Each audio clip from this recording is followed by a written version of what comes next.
Hello guys, I hope that आप सभी lockdown के नियमों का पालन कर रहे होंगे। मैं भी कर रही हूँ। यही हमारे लिए सुरक्षात्मक घेरा है। ओके। लास्ट वीडियो में हमने दादावाद व दादावादी कलाकार धुनसा के बारे में पढ़ा था। अब हम अपने दूसरे कलाकार पिकाबिया पर डिस्कस करेंगे।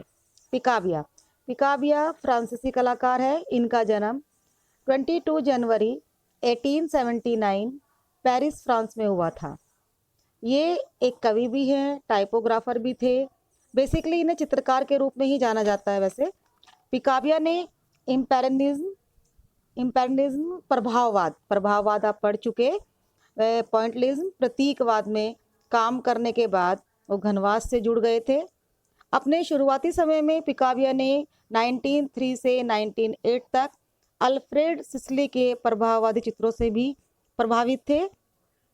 1916 में पिकाबिया बार्सिलोना गए और वहां उन्होंने 391 नामक मासिक पत्रिका का प्रकाशन शुरू किया। 1919 में पिकाबिया ज्यूरिक भी गए और वही उन्होंने दादावाद का जर्मनी में प्रसार किया। पिकाबिया ने पेरिस में भी दादा का प्रचार किया और वहां वो साहित्य नामक मासिक पत्रिका से संबंधित कवियों के मंडल में शामिल हुए। 1925 में पिकाबिया अलंकारिक चित्रकला भी की पिकाबिया ने, और 1940 में शुरुआत में वो फ्रांस के दक्षिण में गए। वहाँ उनके काम में एक नया मोड़ आया गाइस। उन्होंने पेरिस के सेक्स अपील जैसी फ्रांसीसी गर्ली पत्रिकाओं में नग्न ग्लैमर फोटो के आधार पर चित्रों की एक श्रृंखला का निर्माण किया। उन्होंने इनमें से कुछ चित्रों को तो सेल कर दिया और इसीलिए पिकाबिया को व्यावसायिक कलाकार के तौर पर उत्तरी अफ्रीका में वेश्यालयों को सजाने के लिए आया था कहा गया। द्वितीय विश्व युद्ध के अंत से पहले वे पेरिस आए और उन्होंने अमूर्त पेंटिंग भी बनाई। अब हम पिकाबिया के काम पर ध्यान देंगे।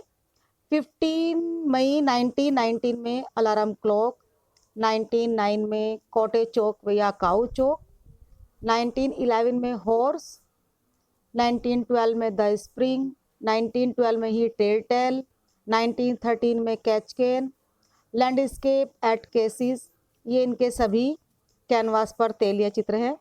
1913 में young American girl the dance, 1916 से 1918 तक इन्होंने मशीन टर्न किकली इस पर वर्क किया।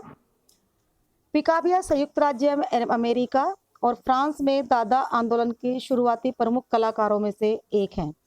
पिकाबिया के साथ साथ अब हम दादावाद पर आ जाते हैं। दादा अपने पीक पॉइंट पर 1920 में पेरिस की प्रदर्शनी में दिखाई देता है। इसमें मूर्तियां व चित्र रखे गए थे। कवि सम्मेलन, संगीत समारोह का आयोजन द्वारा दादा सिद्धांतों के अनुसार हंसी मजाक उपहास से ये ओतप्रोत था। फॉर एग्जाम्पल आप देख सकते हैं, धुनसा ने मोनालिसा की प्रतिकृति को होठों पर मूछे चित्रित करके प्रदर्शित किया। शीर्षक दिया ल्यूक। आपको भी ये सुनकर हंसी जरूर आई होगी। और हाँ बच्चों, ये वही खूबसूरत मोनालिसा उच्च पुनरुत्थान के कलाकार विंसी की मोनालिसा है। पिकाबिया ने एक चौकटे में खिलौने बंदर रख दिया और उसको शीर्षक दिया सेजान का व्यक्ति चित्र। जी हाँ, ये भी सेजान आर्टिस्ट उत्तर प्रभाववाद के हैं। इस प्रकार दादा कलाकारों ने सौंदर्य की परंपरागत कल्पनाओं व आधुनिक कला के महान आदर्शों का उपास किया। आप इन कृतियों से दादावाद को समझ गए होंगे कि किस तरह से उसकी कृतियां उपास का पात्र थी। दादा का जन्म विकास, यंत्रयुग व शिष्टाचार की निंदा करने के लिए ही हुआ था। एक और पिकाबिया की कृति थी कामुकता का प्रदर्शन। इसका उद्देश्य भी यही था। 1922 में दादा कलाकारों का एक सम्मेलन हुआ और आप जानते ही हैं लास्ट में क्या होता है, एक दूसरे का विरोध किया उन्होंने इस सम्मेलन में और इस ग्रुप का विघटन हो गया। और जैसा कि हम हमेशा आपको इस बात से अवगत कराती हूँ कि नए टॉपिक को हमेशा पुराने से जोड़ के पढ़ो। और इस विघटन ने एक आंदोलन को जन्म दिया और इस आंदोलन का नाम था अति यथार्थवाद, जिसमें दादा के बुद्धिवादी विरोधी विचारों के साथ साथ मानव के आंतरिक मन के रहस्यों की खोज का उद्देश्य भी प्रमुख रहा है। यस गाइस, नेक्स्ट टॉपिक हमारा है अति यथार्थवाद।